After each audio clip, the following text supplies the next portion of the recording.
पूछिए।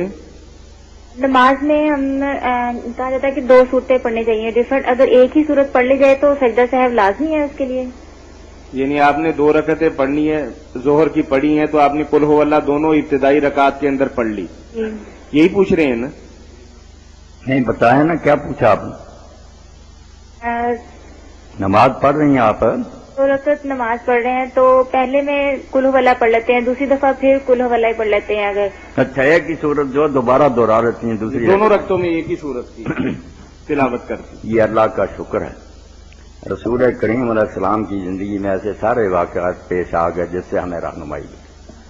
रसूल करीम अलैहिस्सलाम ने एक दिन नमाज पढ़ी तो पहली रकत में भी वही पढ़ी, दूसरी में भी पढ़ी।